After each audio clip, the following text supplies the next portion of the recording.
Hey fam, welcome to the episode of Good, Bad, and Ugly about real estate.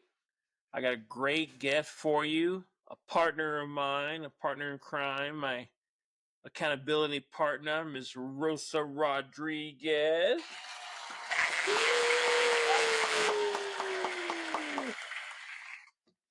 How you doing, Rosa? I am doing great today. How are you? So, just for the audience, I'm trying something new this week or on this episode using Riverside instead of StreamYard. So I'm kind of a little bit beside myself because I'm not sure how to do things. Got a little bit of a picture. You can see my dog back here, her tail. So, Rosa, we usually like starting to ask my guests, how they got into real estate, why they decided to get into real estate. So, can you share with us what brought you into real estate? Absolutely. So, initially, I started in real estate because I wanted to find a way, to build a retirement fund for myself, right?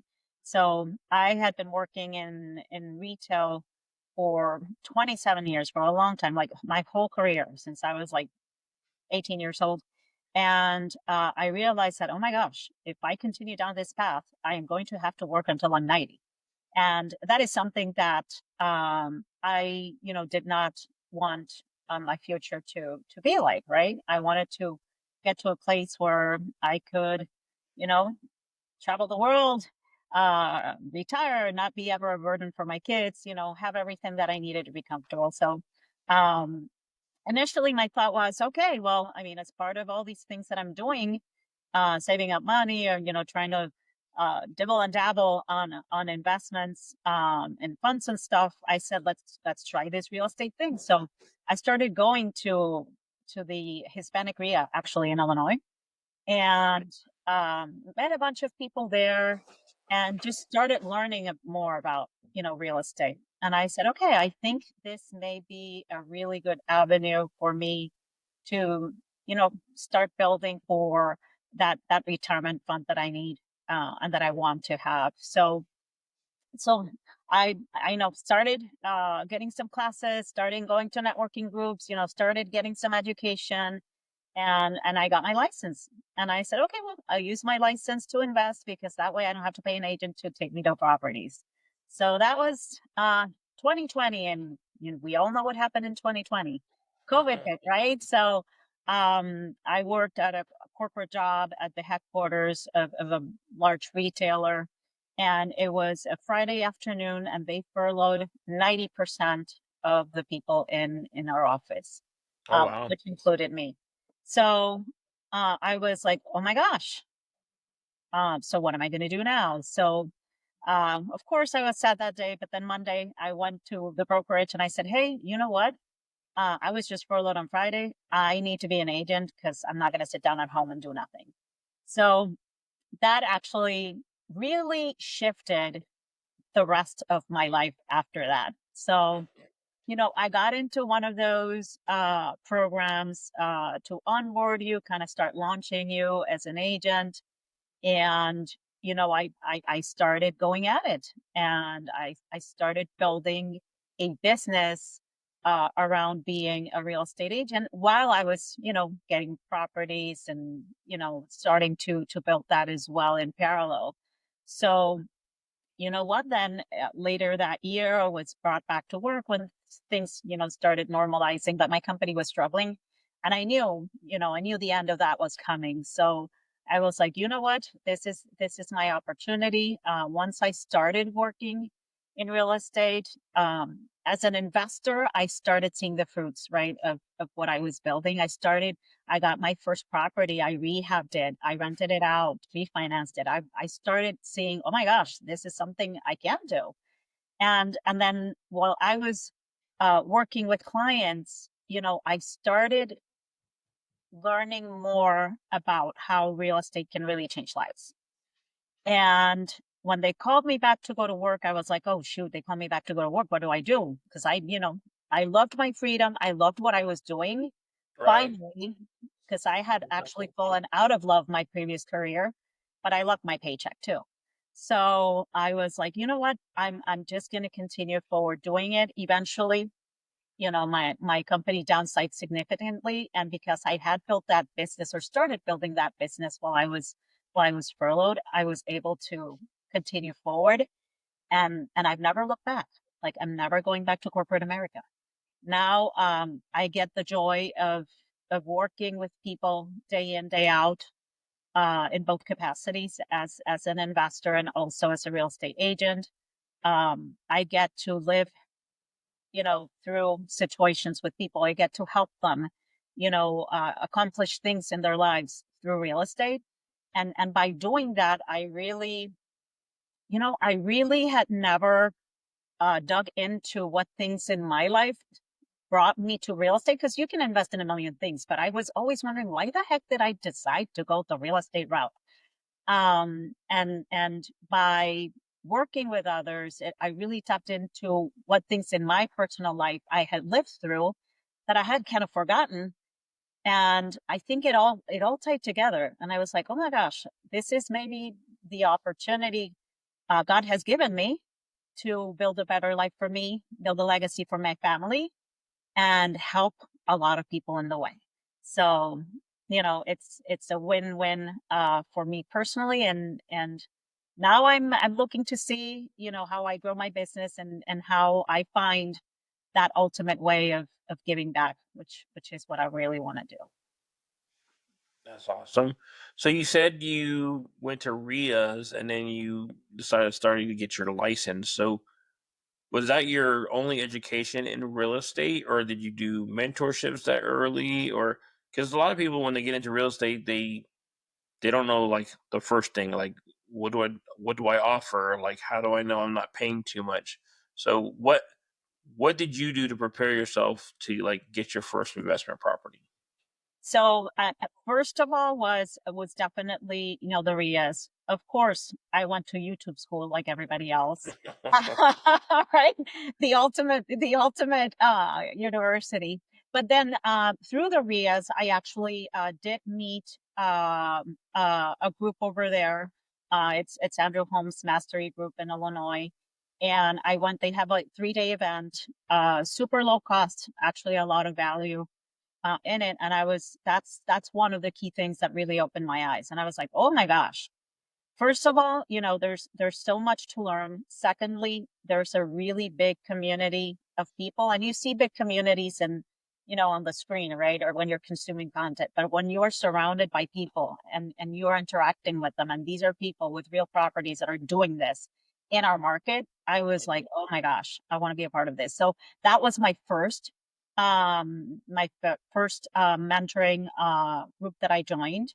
And then after that, of course, I love learning, and I love surrounding myself with people that are like-minded, that want to grow their business. So I joined Subject 2, Sub 2s with Pace Morby.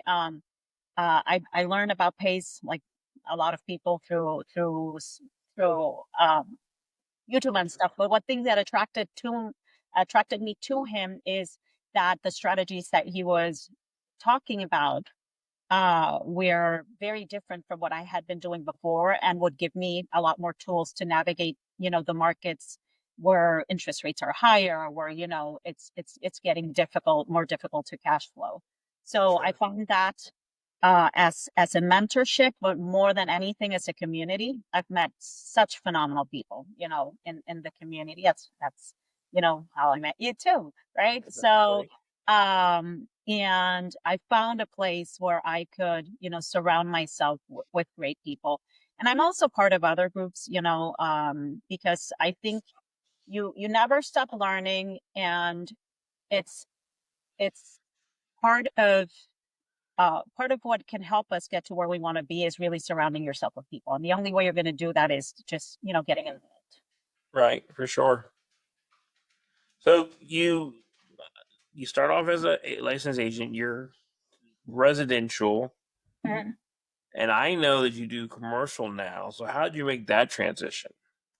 Um, I met some uh, phenomenal people at the brokerage, and I met a guy named Marty Norkett. He is a very experienced, actually commercial real estate instructor, who became my mentor. And, I started looking at the fact that I had a 27-year business background. Like, I worked in many capacities. One period of my career with my previous company was finding locations and properties internationally for us to expand our real estate footprint and on our store base. So I did have some experience previously, in my previous job in retail, and I was like, you know what? I've actually worked on this before. I've done market research. I really want to learn more about, commercial.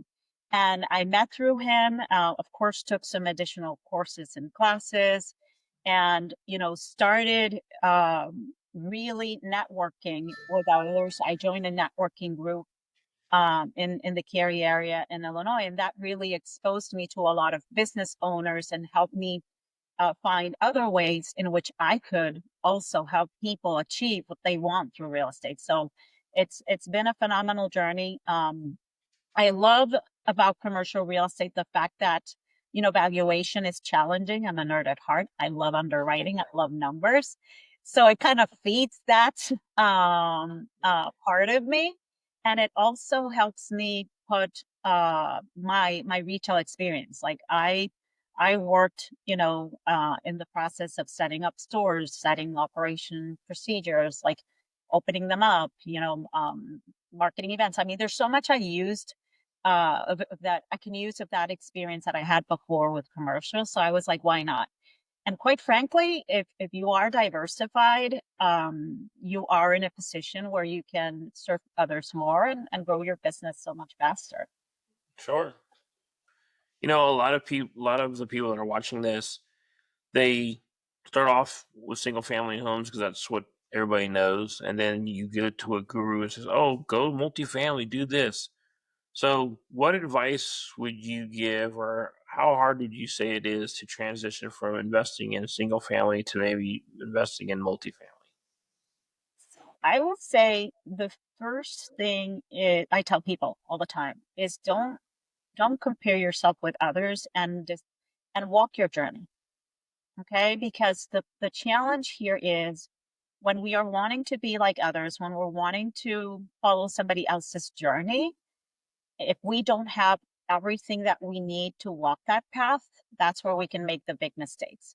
So, like everybody else, I did start with single family homes. I bought my first home actually in the auction, in share sale, which is a little bit bold, but that's the path I chose. And then after, working through quite a bit of single family homes, I decided, hey, I'm already managing these properties.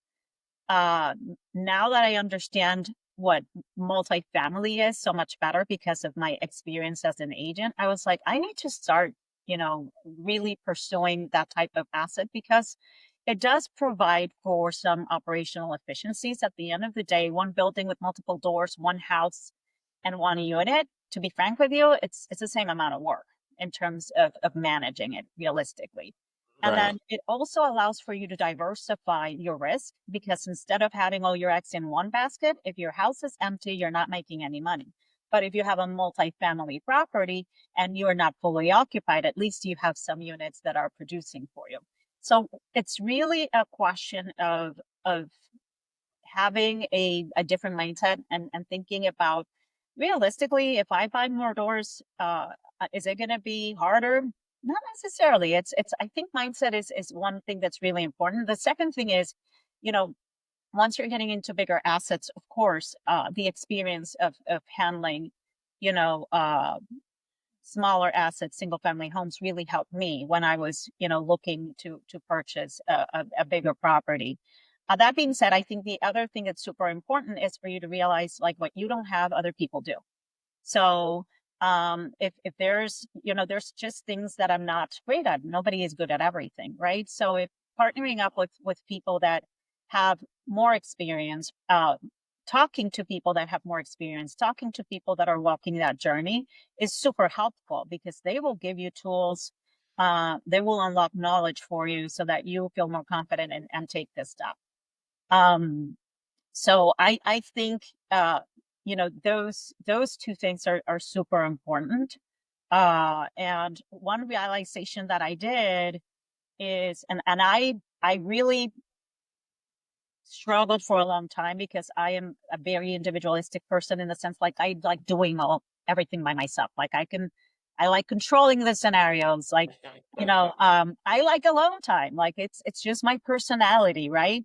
And for me to take that step required for me to break through and really open myself up to collaborating actively with others, doing business from a joint standpoint with others.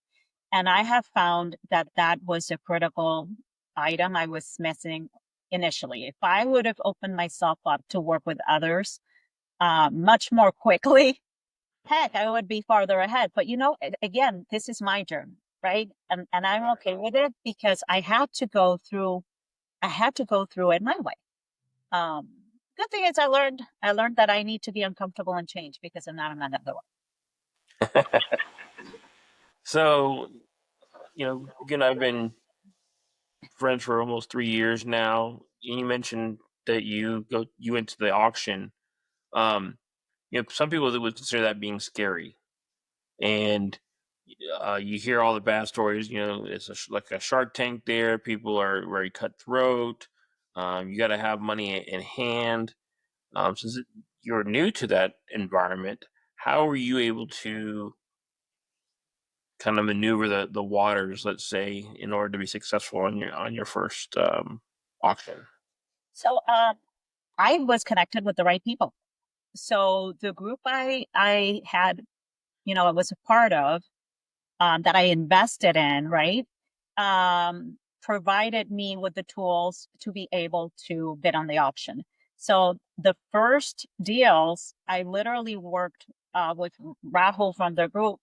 I went to see the property. I selected the property. I put eyes on it on the outside, by the way, and looked through the windows. Um, but I had somebody working with me. I pulled my numbers. He would validate them for me. And he was like, Rosa, you're good. Like, this is a good property. And they went, my first property, they bid for me. Like, they went to the auction and bid it out for me. I would give them the numbers, and they literally facilitate that. So that's part of the power, Jose, of aligning with the right people. Sure. Because if I would have gone by myself, I would have been eaten up. I wouldn't even have understood the process. So, and now what I do is, I've also invested in technology, of course, so that I can see, the information on properties that are going to be going on auction. And as I understand the process very clearly now, what I try and do is get those properties before, right? So I think that the key was just, having the support of the right people. I would say is one of the things. The second thing about the auctions is, don't buy the property without you or somebody you trust having eyes on it, because Yeah. there can be a lot of surprises. And the third thing is, be very intentional about your numbers and strict about your numbers, because the auction is it's exciting. It's like, it's bidding, and people bid it up. And if you don't have clarity on what you want, you can get carried away. I mean, it's kind of like when people, I guess, gamble or something. It's like, if you don't have clarity on what your number is and when to stop, you Right. can get into trouble. So I would say, I know it's the buying from share of sale auction is a riskier, um, it's a riskier strategy. But if you're surrounded with the right people, if you have the knowledge and if you have the discipline so that you're tight with your numbers, and you are faithful to your numbers, then you'll be fine. So, you're an agent and an investor. Are there any times where it's hard to be both, or do you think that being an investor also makes you a better agent? I mean, I think 100% being an investor makes me a better agent. And I think also being an agent helps me be a better investor. But I will say there are scenarios when it can get very difficult because when you're an agent, you have a fiduciary responsibility with your clients. And what that means is their needs, their best interest comes before yours. So Right. as an agent, I have investor clients. I may see a property that I'm like, oh my gosh, this is great. I want it. I want it. I want it. If my client wants it, I have to walk away because it's my fiduciary responsibility to them, if they are my client, that their offer goes first. And I don't even bid on it. Like I don't even present an offer. Right. So that can be challenging because there's opportunities that I'm handing off to somebody else that I could have for myself. Right. Sure. The other thing is from a procedural standpoint, like when you're an investor and you're not a licensed agent, you're not bound by that code of ethics, from the Realtors Association. Like if there's a property on market, you can call that seller, right? And reach out to them and try and negotiate on the side. Like if there is an exclusive agreement with an agent, that's hands off to me. Like I will, have to work through that agent, in order to get my offers through. On the other side, of course, as an agent, and particularly if you are focused on working on properties on market, I mean, you get the access, right? That makes your life a lot easier. Right. But one thing that really I think differentiates me from other agents um, that has really helped me in my career is that because I am an investor, I understand the investor mentality. Like I understand what we are investors are looking for, and I don't impose my strategies, my style, my preferred returns on any investor. But once I understand what that investor is looking for, their expected returns, I can guide them a lot better than an agent that is not actively investing in real estate. So I think it's a great synergy for me. It has worked. But I tell people, people call me and say, hey, well, should I get my license? I'm like, that's really up to you. Well, I will tell you it worked for me, but I will tell you also that I have not lost opportunities because I've facilitated the opportunities to somebody else. But there will be opportunities that you will be hands off on just because you have to abide by that fiduciary responsibility that you have if you have a client involved.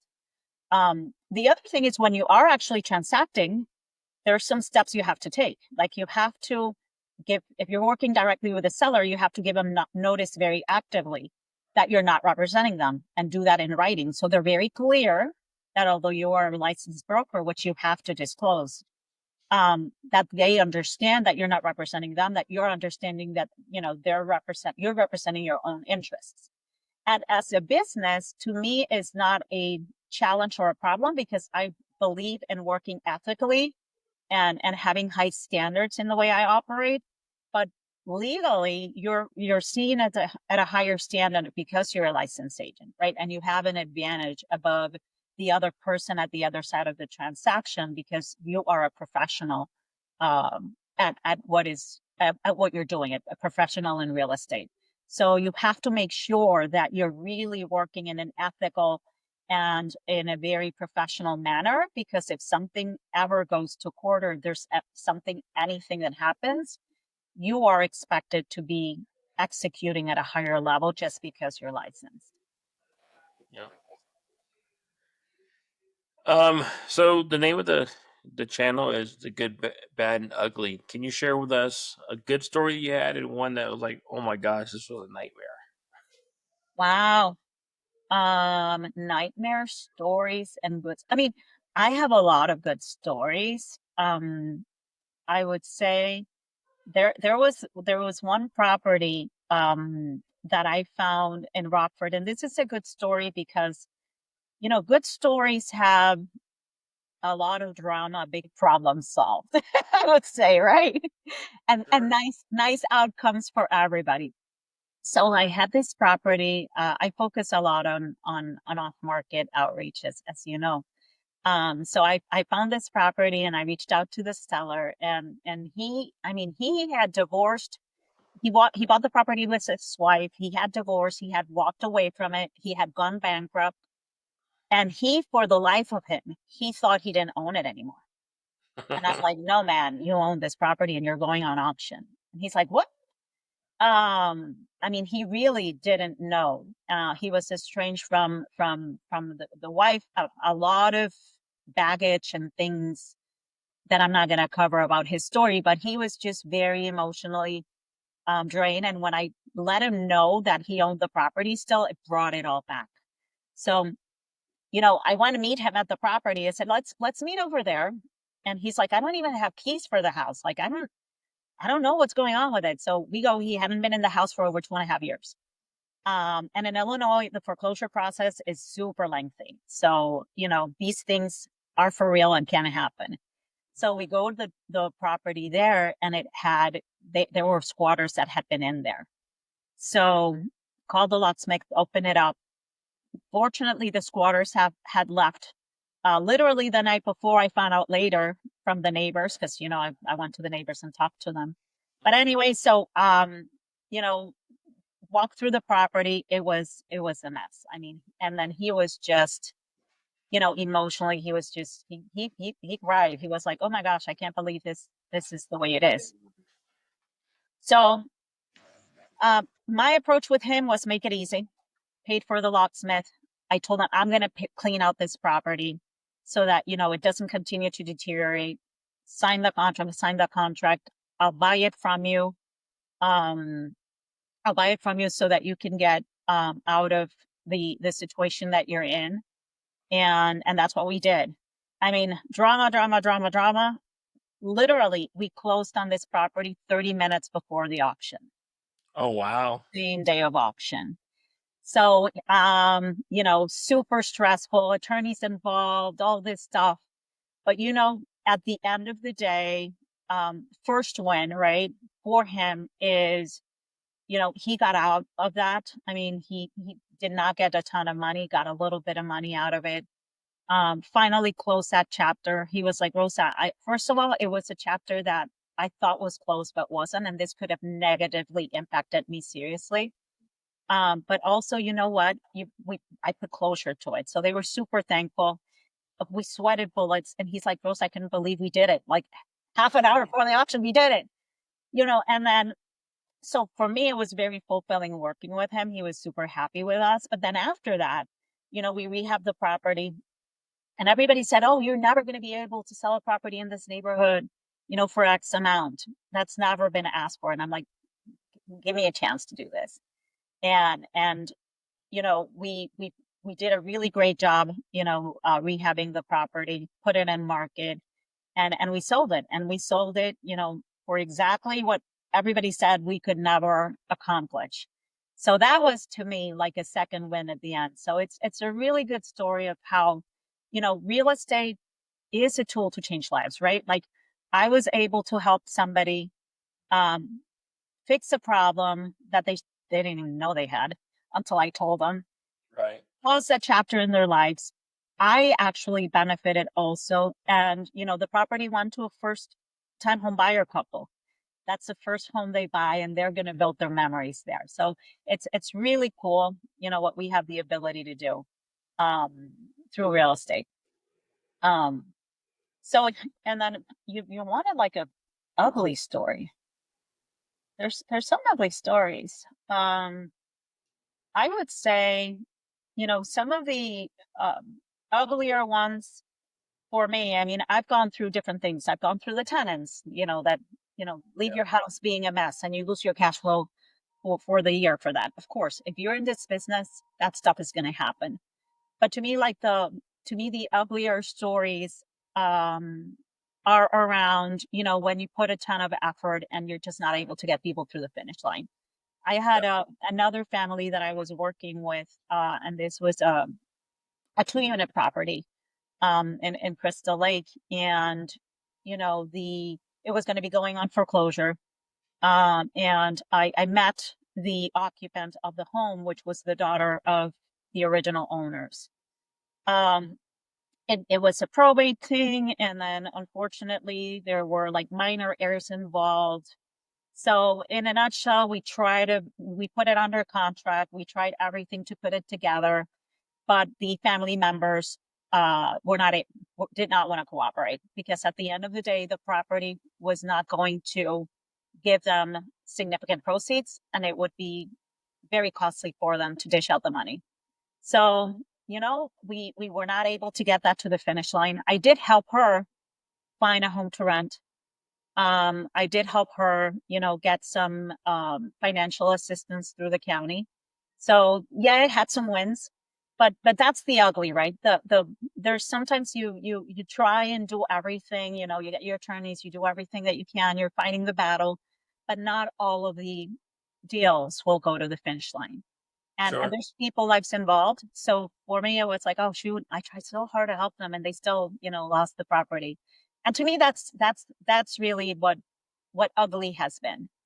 The other stuff that the tenants that you have to evict, the other things, yeah, it's ugly. It's uh investing in real estate is not puppies and butterflies. But to me, the the more difficult part is when you try so hard to help others, and you're just not, you're not able to save them all, right? It's Right. the way it is. You know, it's funny because the story that you shared with me through our time together, the one that sticks out the most is the one where, as an agent, you were trying to help the seller and you forgave, or you waived your agent fees so that the seller wouldn't have to come to the table with a check to sell their home.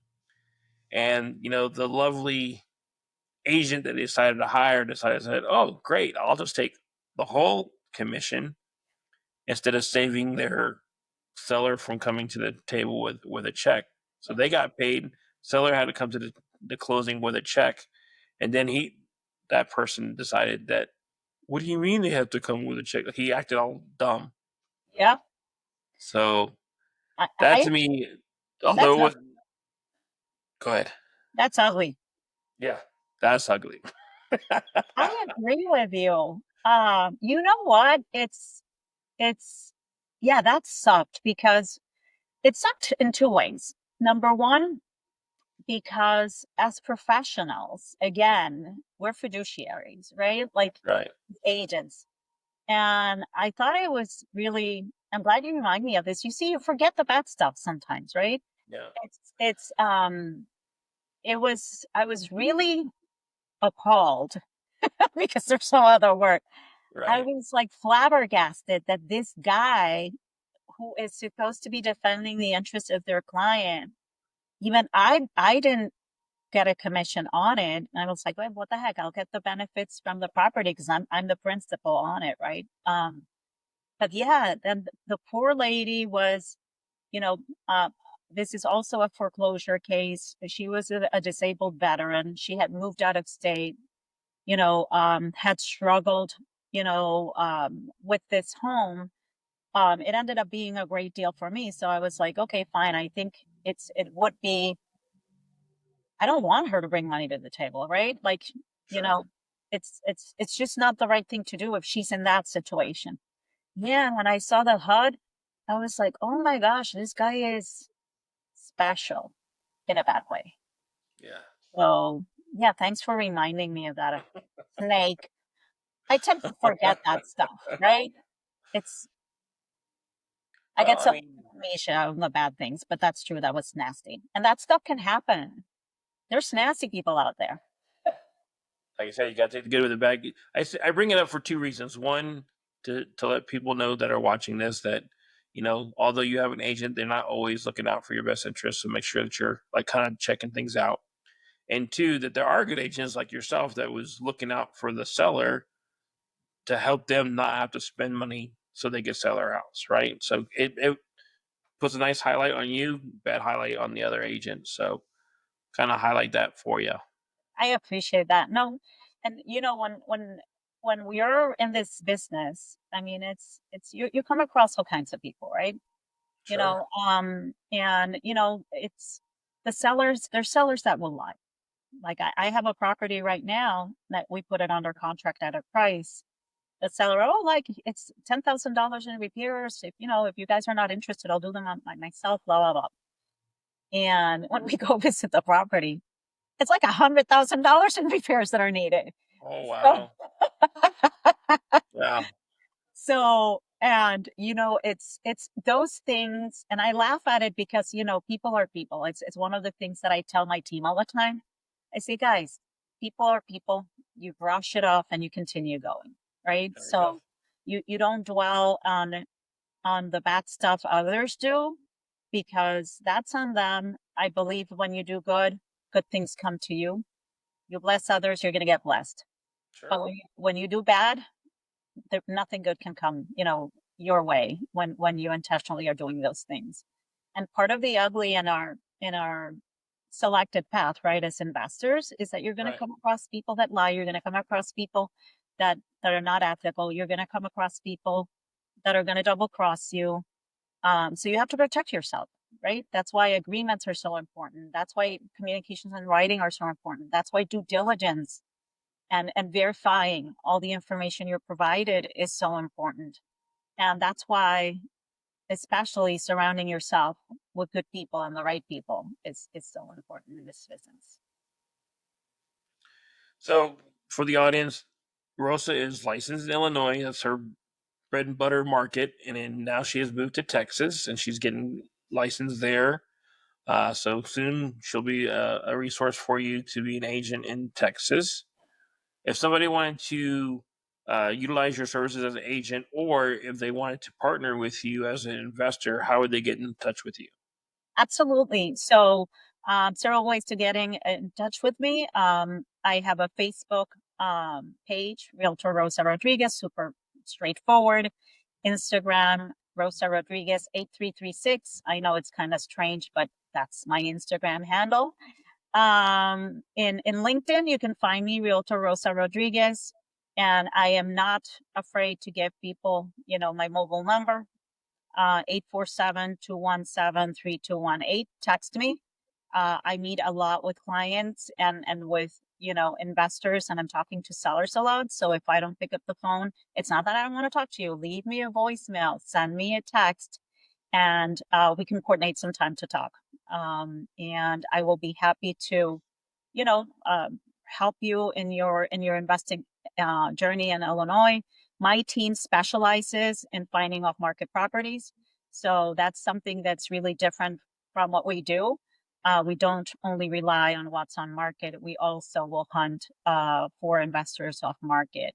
So reach out, and I'll be happy to help. Awesome. So, in case you didn't catch all that, all those contact information will be in the description, guys. And if you don't want to sit here and listen to it on YouTube, it'll also be on Spotify. And as they all say, hit the subscribe, hit the like button, help me grow this channel so everybody can benefit from the information that Rosa just gave us. Rosa, thank you so much for coming on my show. I appreciate or my channel show. So funny. Um, I appreciate it. Love listening to you. I love the fact that you can help me like bounce ideas off of and um, grow my business. So I appreciate you with that. And to the audience, we'll see you on the next one. Take care.